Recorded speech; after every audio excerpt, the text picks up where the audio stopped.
heat treat this new hunting knife I got going. So we're going to begin with, it's in the forge right now heating up, and we're going to start our normalization cycle. Let's do the first round.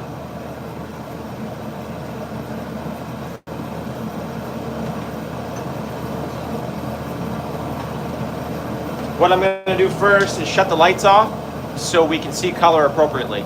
Bear with me.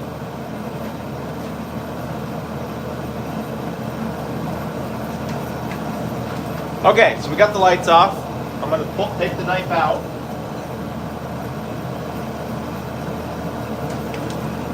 This is our knife we're going to be heat treating. This is just a 4-inch blade hunting knife that I made. It's my first stock removal knife. It definitely goes a lot faster, but what we're looking for is this nice orange color, so it's up to plastic state. So it's malleable. Right now, by doing the normalization cycle, we're getting all the grain structure of the steel as tight as we can and as small as we can. That will help reduce stress fractures and cracks and stuff like that in the cycle. So what we want to do is get it up to critical temperature and then let it cool down to black in ambient temperature. If we cool it down too quick, it'll make pockets in the steel where the grain structure isn't consistent. So we're trying to make a nice, tight, consistent structure all the way through. So this is kind of the boring part where you kind of have to just sit here and wait for this to turn into a black color. But we did some pre-work on this. I did some rough grinding on the bevels while the steel was annealed before it became hard, because once this is hard, it's going to be a pain in the ass to get it to shape. So we get rough as close as we can. So I like to heat treat thick. That way it helps minimize warping. But as you can see, it's now a dull red color. And this is why if we turn the lights off, on the next cycle, I'll show you how ambient lighting in the room will affect what the colors actually look like, which is why I like to heat treat in the dark. I have one little lamp on my grinder bench just so I can see, so I don't trip, but I don't want all the overhead lighting. So once this is down to a black color or a gray color, we'll pop it back in for the next round, and we were doing a minimum of 3 thermal cycles. So now that it's got a little bit of red in here, but we're all out of red. So we'll pop her back in. And right now it's a good time. It's hard to see, but I pre-drilled my pinholes for my scales, because once this is hard, it's a bitch to try and drill through. You'll end up burning up more drill bits and breaking them than we need to. So I like to pre-drill these pinholes. So now I'm going to pop it back in, and I'll turn the lights on so when it's up to critical, we can see the difference in the temperatures when the lights are on. We'll pop this guy back in, and I'll kick the lights on, and I'll show you what our other step is.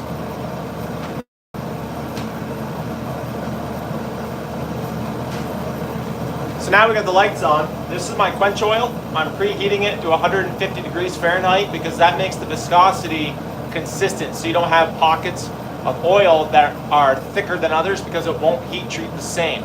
If you put it in a cold patch, hi from Sweden, if you put it in inconsistent viscosity oil, you'll have cold spots, and that'll harden differently than it will the appropriate viscosity. So we're just over 150, so I'm going to shut my heater off.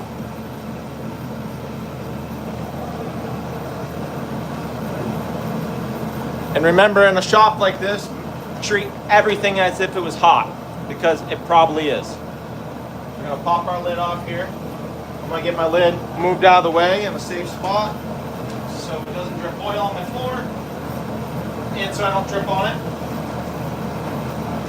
I like to take this thermometer. It's just a regular candy thermometer. Works fantastic. And I give it a good stir. This is canola oil that you can find in any grocery store. This is about 5 gallons or so. You're basically looking for a gallon of oil per pound of steel.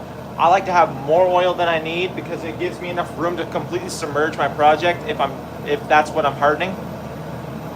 Hello, sir, or ma'am. I can't tell by your name. Polioto. Sorry if I'm butchering that. So I like to give it a stir just to make sure it's at the right viscosity. As you can see, we are right there at 150 degrees, and that's why I took the lid off, because it is a whisker warmer than I'd like. So I'm going to let it cool down a little bit before I heat treat. Pop that guy there. And now what I'm doing here, I'm going to move my fire brick so you can see a little better. I'm going to grab my piece, and then the bottom, there's a shadow on the fire brick. That means it's not the same temperature all the way through. So I'm going to rotate it. And now that the lights are on, it's hard. Right now it's an orange, but with the ambient lighting and the camera, it looks like it's at welding temperature, but it's not. So I'm going to show you what it looks like when the lights are off.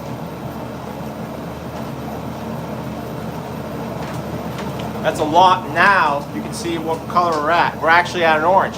So it's not at welding temperature, which is fine, because we don't want it at welding temperature. We're just looking to get it up to critical and then letting it cool down. And the thinner spots, like at the tip, it's a darker color. It's more of a like a deep red now, because that's thinner, so it's going to lose the heat quicker. Which is why you want this in ambient. You don't want to put it. I don't like to put it in front of a fan, because what that does, if you put it in front of an air source or you wave it around, it creates cooler air on that surface in the direction you're moving. So if you're moving it like a paddle left to right, as it's working against that air, the air's hitting this side, but it's not hitting this side the same consistency. That's why I like to just leave it in open air, not moving, and let it slowly cool down. That way the grain structure gets where we want it. And as we go, we're going to develop scale. It's this, you see the sparks coming off there? That's the scale. So that's the material that's oxidized. So I like to scrape that off. That way it doesn't dilute what I'm looking at for my colors. And as this is heated up, I started with a nice straight piece of steel, but sitting in the forge when it's at its plastic state, it got a little bit of a warp, which is fine. That's why we forge or start thick, because then we can grind it to the spec we need. And when it's thick, you're less likely to have cracks and snaps and breaks when you're visited by the Ting Fairy. And to help mitigate that, I have a straightening jig, and I'm going to put it in my post vise to keep this transitional period between the handle and the blade nice and straight. And right when it comes out of the forge, it's not completely hard yet. It's still at around roughly 1500 degrees Fahrenheit. So I have some time to make small minor adjustments in if it's bent at all. But now that it's nice and gray, we're going to pop it back in and begin our third cycle. And I would recommend doing at least 3 cycles. That's what's worked for me for the best, is doing 3 thermocycles. We'll kick our lights back on.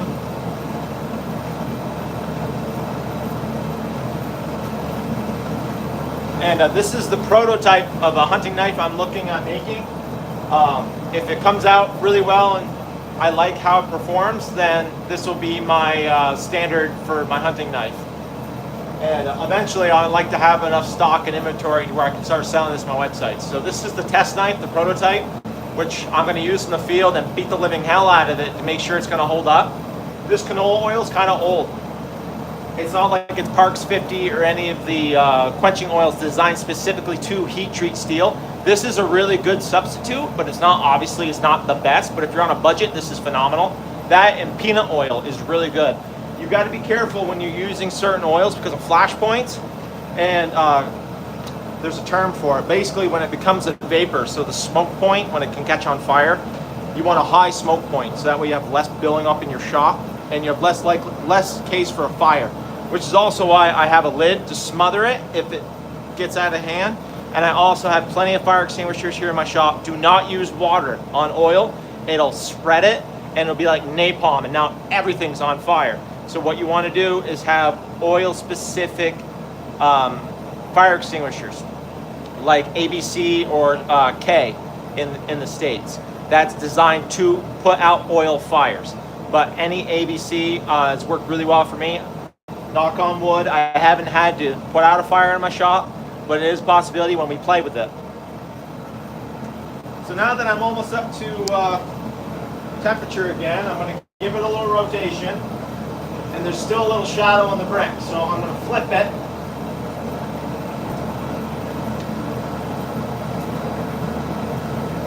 That way it's the same temperature all the way through. Well, this forge is really warm, so I'm going to step back for a minute. I'll bring you guys back with me so my camera don't get too hot. I have a laser reader. They're fairly accurate. They're not the most accurate because it's not directly in the heat source, like a thermocouple. But thermocouples, they will burn out. And so far, I've had really good luck with just using my laser. I'll show you what it looks like. Here we're going to crack the door open, get some air in here. Because LPG forges use oxygen in the environment to burn, so you want to make sure you have an open air source to get fresh air in, because otherwise you'll end up suffocating yourself if you're not careful. And I also have a temperature controlled fan on the peak to help pull the air up so it creates a vacuum, so I keep good fresh air coming in.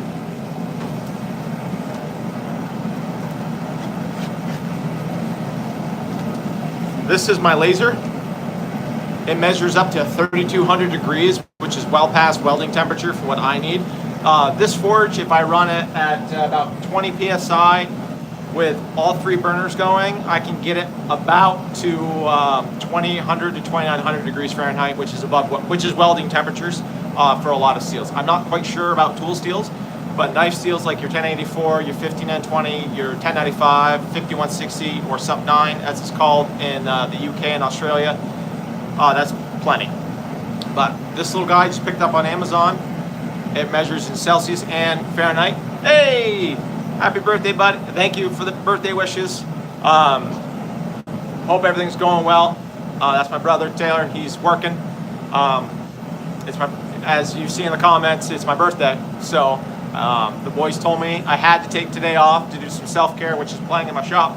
So I'm currently working on doing my final thermocycle for my normalization round.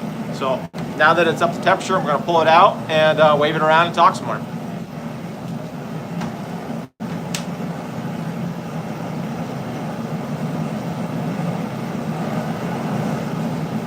But for those of you just joining us, this is my prototype hunting knife I'm working on. It's a 4-inch hunter. I got the bevels ground in with my angle grinder. I poked my holes in it previous to this work here, because when it's hardened, your drill bits won't touch it. You'll end up snapping off drill bits, which is why I like to pre-drill all these little holes here. And then I like to pre-grind my bevels. I did a saber grind on this one, just because it's really easy to do on an angle grinder, which is what I like to use.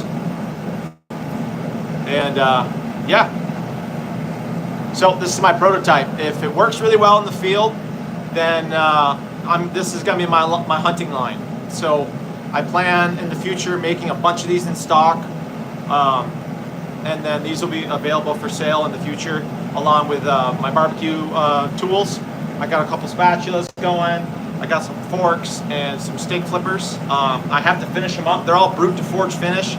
I like the when you look at it, you know it's handmade, and that's what I was really going for. So I'm going to leave it brute to forge finish, so it looks like it was made in the cave. But it's got a lot of cool twists. I specialized and styled all the handles. But we're almost on our third cycle, and then we're going to pop it in the oil and heat her up, and then get this girl nice and hard. Hey, thanks SS Prop.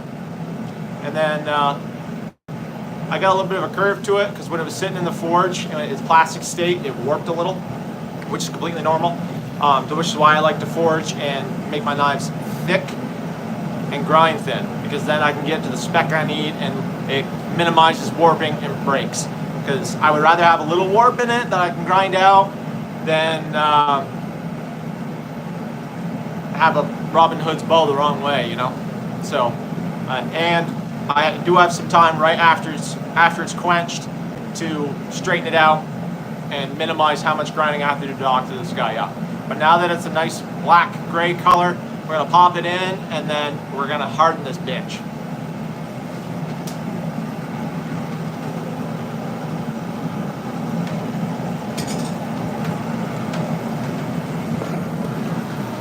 So now that we got it cooled off a little here.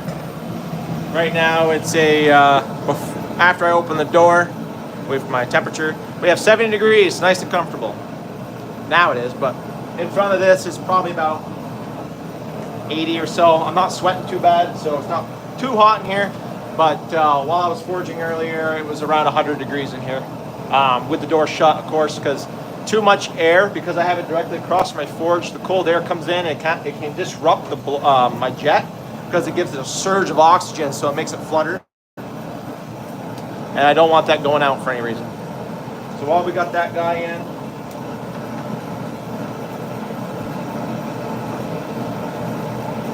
and right before I'm going to heat treat it, I'm going to give her a couple love taps with my wooden hammer, because I don't want to mess up the finish what I have going. I have some nice square edges. I don't want to mess those up. So I'm going to use a wooden bat, because the wooden bat, this guy here, it's softer than the steel, even if it's in its plastic case. So it'll bend it, but it won't misshape it, unless you really get after it. And I char this because it helps reduce it catching on fire. So while you guys are gonna keep an eye on my fire for me, I get my bending jig over here squared away. And when we heat treat, I'm gonna do my best to bring you guys over, but I have a very small window to work with if there's a warp in it, so I kind of have to work fast. So I'm sorry if you don't see quite everything. I'll do my best, but I want you guys to see the actual hardening process. And it's not gonna be like on the TV shows with Fortune Fire and stuff, where it's all, you pull it out and you get a big ball of flame. It's actually not good for the hardening process. You want it submerged. And when you submerge it, you want to wait till the bubbles stop, like you're drowning somebody. That's how you know that it's cool enough to where it's now at your baseline temperature to begin the hardening process. You get it in there and keep it in there. And when you wave it around to help it out, because it can create a vapor jacket around it. The vapor jacket is when the fluid, it becomes superheated, it creates a ball of vapor or gas around the metal you put in. And what that'll do, it'll inhibit the oil from getting to it, which is why you move it around a little bit. You see people shaking it up and down. Now, when you do that, that's good to do, but you gotta do it the right way, because if you go left to right against the face of the blade, so say my hand's the knife, if you go like this way against the wall, it'll end up bending it, because it's still soft. So you want to cut into the water like you're cutting a piece of meat or you're cutting your vegetables. That's the motion you want to make, because if you want it to bend, which typically it doesn't bend that way like a kukri, because you have a lot more supporting steel that way. But if it's flatwise and you're waving against it, there's less supporting steel and it'll actually bend it. So we cut the fluid, and that helps get rid of the vapor jacket around the metal. The vapor jacket's more prevalent in water, because it super flashes and superheats the water so much it creates an instant vapor. Oil, it's a little slower of a process because there's no water in here, but it'll still create that vapor jacket around your material. So now, I'm going to give her a flip to make sure she's heated all the way through. Give her a couple passes. We have a little bit of a warp. And I want to use my bolt jaw tongs for this, because I won't really have a good grip and I don't want it to move. So I'm going to use my offset blade tongs, and I'll show you what those are. But generally for the forging process, I like these guys. They have a big open space, for especially if you like working on railroad spikes. It gives it a place for it to sit when you won't maul it up. And you can also hold it in multiple directions, because you have this little gap here for corners, and then you have in the front, same thing. So you can hold it in different grips and have a really good secure hold on it. These are extremely hot. I've been working with them all day. This end here will burn me. So treat everything in a blacksmith shop as if it was hot, or even a metal shop, because torching, welding, everything's hot. So assume everything's hot. So when you put it down, make sure you put it down someplace where it won't catch on fire, won't burn anything. These are my offset blade tongs that I'm going to be using. They're designed to hold blades and hold it securely. And they're offset so it can bypass past the handle. That allows me to get a good grip. and it allows it to stay out of my way.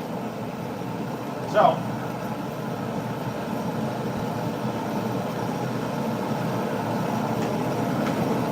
we're gonna brush some of the scale off.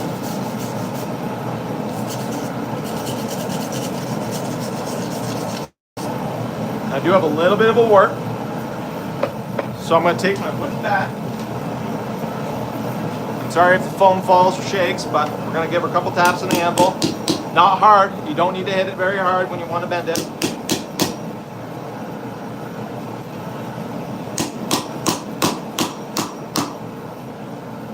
And when I'm hitting this, I'm hitting the spine, not hitting the beveling. Because the beveling is at an angle, it doesn't sit flat on my anvil. So it'll actually move it in a direction I don't want it to go. But that helped quite a bit. That's good enough for me. I can definitely grind the rest of that. I'm going to heat up one more time, give her a couple more taps, and then we'll quench it. I got a little bit of a warp that I want to work out. The less I have to grind, the better, which is why I do all the preliminary grinding to start with. And even though I only went in and out once and held the piece, this will now burn my hand. It'll give me first degree burns because that's a lot of heat in that project, and it's all getting soaked into these tongs. These are heat sink because it's metal. It's going to pull that heat. So it's going to go from a high heat source to a low heat source to try to come to a common ground to equalize. So I like 18-inch tongs because it keeps my hands away from the flame. If I have a welding heat, and I have some dragon's breath going, the flames will come out of this forge about 14 inches or so. That's why I like to wear heavy-duty welding gloves when I am forge welding, because I don't need to burn my arms or my hands.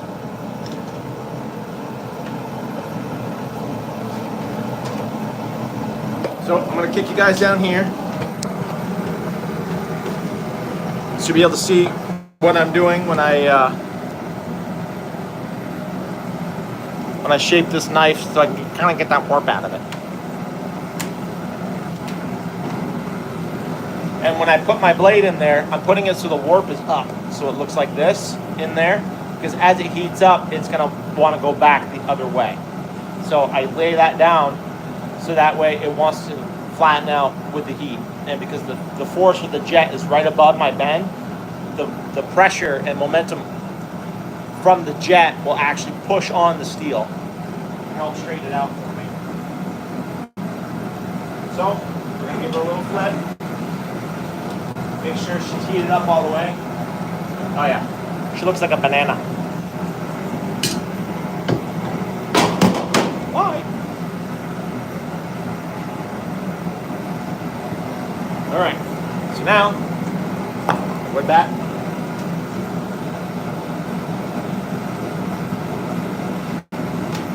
Give her a couple of taps. Double check my bend. I lay it flat in the anvil and I hit just the spine.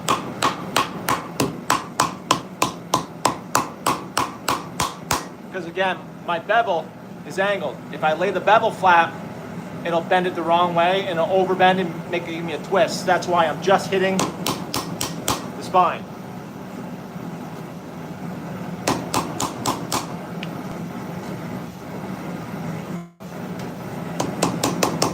I can live with that. Now, we'll heat her back up and we'll harden it. And the more surface area on the fire brick, if your knife or your project is hanging past that, you want the same level where it's not directly under the heat, because what that'll do, it creates a leverage point. Like if it's on a corner, like right here, it'll make it bend around that corner. So you want to get as far into the heat as you can. Helps minimize bending.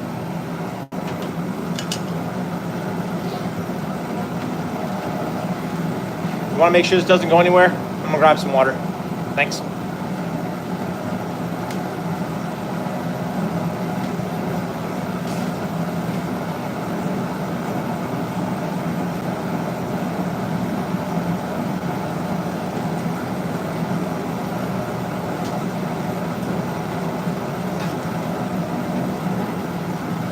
And those who are just joining us, we're heat treating a knife.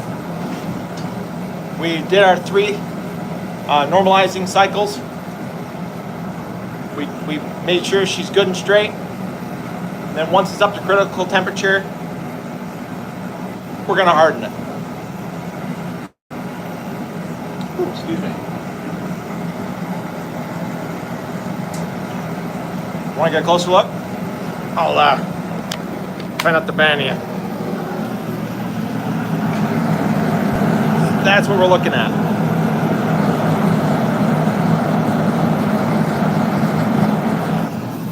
The phone don't like being in front of the heat, so sorry it was only a quick view. But when I can upgrade my camera work, my camera gear, I want to get some cameras that are really heat resistant, so we can do some cool stuff and you can really get in there and take a look. Ooh, it's hot in here. But we're gonna give it a flip, and then we'll get you guys set back up. I'm gonna keep my phone out here in a minute to keep it cool. So we're gonna flip the piece, make sure it's the same color all the way through, and then we're gonna pop in the oil and then put it in the straightening jig if we got a bend in it. I typically still put it in a vise because as it cools, if you lay it flat on a surface, especially if it's metal, it'll draw that heat out of there too fast and you'll get a banana. So I like to leave it in a straightening jig. So I want the edge to be nice and hard, and I want the spine to be a little softer. That means it's got some more stability and some more strength. So when I put it in the vise, I grab just the spine, and I position it so it's not on the bevel, but it's on the transition period between the blade and the handle, because that keeps it nice and straight. So when it's in your hand, you can you can anticipate where that edge is going to be. So like for deer hunters and game hunters that have to dress their game, you reach up inside the chest cavity with your knife and you can't see it, but you need to be able to tell where that edge is so you don't get yourself, which is why I like to make sure it's nice and straight and the handle fits well in your hand so you can tell exactly where that tip and that edge is. So we're cooled off a little bit. I'm gonna get you guys squared away. So I'm trying to think where to put you guys. We'll just put you over here. We'll just put you back here. Whoa, put you back here. Right over here. Whoa, watch your head. There's our oil. So I'm gonna reach in, make sure our color's good. Oh yeah. That's a nice orange color.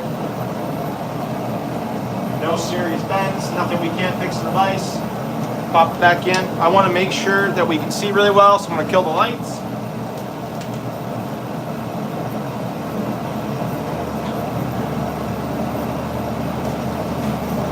Okay. Probably not 20 lights though. Can't really see. Oil. How's that? Is that better? You gotta speak up, I can't hear you. Is that better?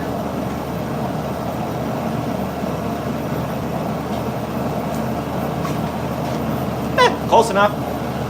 All right. I got my fan going. This is going to create some gas, and if there's a fireball, you don't want your face over it. So make sure you stand back away from the opening on this guy so we don't singe our beautiful face. And we want to be as quick as we can. Because the higher the temperature it goes into the oil, the better our hardening's going to be. So I give it a couple passes into the jet and then into the oil. I don't feel any tings. Now I'm going back and forth with the cutting edge. And I know you guys really can't see it, but it's bubbling like crazy. Just keep moving slowly to keep that vapor jacket away. And when you don't see any more bubbles, you're good. Usually it's like a 10 to 15 second process.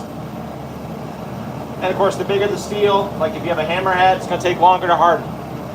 But because this is a knife, it's not going to take quite as long. Now we have a hard knife. So I'm going to pop this guy over in the vise.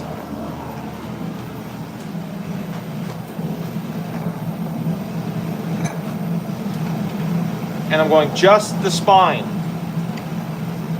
at the high part in our warp.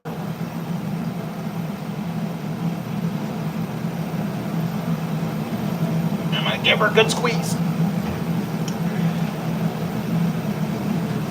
Bear with me a second. I'm going to chill out the fire here. Of course, I left myself with a giant vase.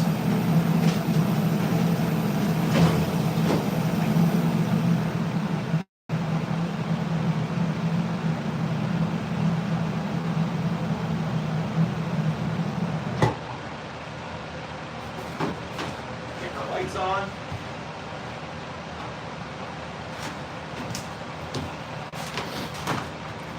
Now she's in the vise. Take you guys down. Ugh, she's dirty. So now, there we go. As you can see underneath, the edge is not under the vise because this is a heat sink. It's gonna pull the heat, whatever residual heat is in this blade, it's gonna draw it out. Just like cold anvil, little cold anvil, cold rail track. I'm actually gonna turn that into an anvil. That's gonna be cool. Stay tuned for that. That's gonna be a fun video. That'll have to be a video. I won't really have enough time to do it live because it's gonna be quite the process. And it's 1095 hard carbon steel, and it's 1/4 inch. It's like 3/16 stock. This was the cutoff piece I had left over. That's what I'm starting with. I like to start thick and then grind thin because when you quench metal when it's on the thicker side, it minimizes warps and cracking and fractures. But it's 1095, which is a really good knife steel. It's got high carbon content, which is the 95 portion on there. There's also steels that are really good knife steels. 5160, which is spring steel. It really takes abuse and it's got a lot of bounce back, which is why a lot of folks make tools out of it, like crowbars, chisels, stuff like that. And then of course 15N20, it's a high nickel content, so it's nice and shiny. And then when you etch it, it gives a really cool look. When you have it paired with darker etching steels, you get that really cool Hamon look, or it brings out really good patterns in Damascus. I like using 1095. It's hard to move by hand, but it stays. So it takes a lot of extra hand work, but it holds its shape better. So if you mess up, it's not as bad. 1084 is a really good knife steel, and it's really forgiving, along with 5160. But once this guy cools down, we're gonna take the old Japanese hardening Rockwell files, and we'll get a rough idea on how hard it is. My guess is gonna be around a 55, 58, because I'm not using like Parks 50 for my quench oil. It's just canola oil, which I've had really good luck with. A lot of folks are like, oh, don't use that, it's not designed for it, which it isn't. But at the same time, it's a really good, cost-efficient oil. It will go bad. So it sat out in the elements all winter. So this is the first thing I've hardened with it this season. But so far I've got about 2 years out of a round of it, which is about 5 gallons right now. But if it spills, it's not toxic to the environment. So, but when that stuff's done, I have a waste oil furnace guy who will take it. After the temper, it's gonna be about roughly 58 after the temper, after I pop it in the oven. But right now it's probably sitting around 60, 62. And I usually temper it for 4 hours at about 400. It's what I've had the best luck for. And I'm currently using a toaster oven, and I've had really good luck with it. I made one knife. It's in my truck right now. It's basically like it's a fighting style slash work knife slash. It's this weird little Frankenstein knife I made. That's on my Instagram. You can check that out. I made that at 1095, and I abused the thing. I cut everything I could possibly cut with it. I've used it as a screwdriver, as a crowbar, and it's held. It has yet to break. I've dropped it on concrete, dropped it on asphalt multiple times, and everything's holding up. So, so far, the canola oil is proven to be a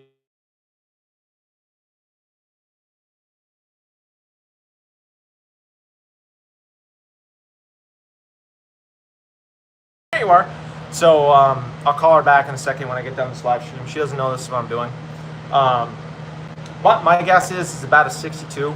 So once it cools down, which right now, it ain't gonna be a bit before that cools off. But that's heat treating 101. I want to thank everybody for joining me. I gotta go. But if you guys have any questions, if you want to see things, I'm doing a saber grind on it, and it's just a hunter style. I actually have my template I can show you. Yeah, you jumped in right at the last minute. Let me find my template. This is basically what it's going to look like. That's my template. I made this out of a cedar shake from Home Depot. So this works really good for a pattern, and I went with a saber grind because it's a really easy to grind to make. It's really user friendly, and I'm going to put some of these guys in there after, potentially, for some grip. But that's basically what the knife's going to look like. And when it's cool enough and I can pick the damn thing up, I would love to show you, but it's too hot right now. But I will bring you over. Oh, where'd it go? Where'd it go? Where'd it go? There it is. It's kind of hard to see in the vise, of course, but it's got a drop point on it, so it's, I guess, technically a drop point hunter with a saber grind. And it's going to be a fixed blade, and I'm just going to do some scales on it. I made some epoxy scales that I'm a little wary of. I mean, they look really cool, and they're hard as a rock. Like, they're really durable, and they're waterproof. The problem is they get too hot. Like, if the knife's around like 100, if it ever sits in the sun, gets hot or whatever, this could get soft again. So I'm going to end up going with some ironwood, I think, and probably do some G10 in there. I have tried convexed, and I haven't really tried a hollow grind. Currently, I use the angle grinder on the saber grind right now, so it technically is a hollow grind because I'm using a round wheel. But I haven't decided. I kind of like the look of hollow grinds, and it saves on a lot of weight, but you do lose a lot of supporting steel with, I mean, crab with a knife. I'm sure you are also a maker. So very good question. Back probably a few years ago now, I used to own a sharpening business, along with my other full-time job, which is a tree service. So I do have a lot of experience sharpening hollow grinds and convex grinds. And as far as cutting performance, I like a hollow grind because you have more food release with a hollow grind. Convex holds an edge better from what I've seen. But guys, I gotta go. Thank you for joining me and putting up with my shenanigans. This is Heat Treating Knife 101, how I like to do things, and this is how I've had the best luck with it.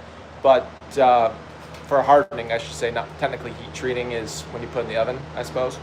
But thank you guys for joining me. If you want to see anything else, any other kind of videos, if you want to see tips and tricks, anything I might know, if you've got some good pointers, hit me up. I'd love to. I'm not a gatekeeper. I give it all away. And if you're willing to share some knowledge, you could really benefit other folks who are trying to get into this profession or a hobby. Currently, this is a hobby, but it's also my retirement plan, because I really don't want to be cutting trees when I'm 60. I would rather be making knives and cool stuff. But as a little sneak peek before we go, we have a spatula out of a railroad spike. All my barbecue tools are going to be out of railroad spikes. I think they're really cool looking, and it's a nice way to be eco-friendly and use some stuff. And then I got steak flipper. I just got a simple, this is a twist and a half, ribbon twist. And then, where is it? There it is. And I just finished this fork this morning, all forged out. I'm gonna get a stockpile going first. Yes, I am an arborist. I've done it professionally for about a decade now. And then, so I got the barbecue fork coming. I got a couple of them. And then made a little rail spike knife with a ribbon twist.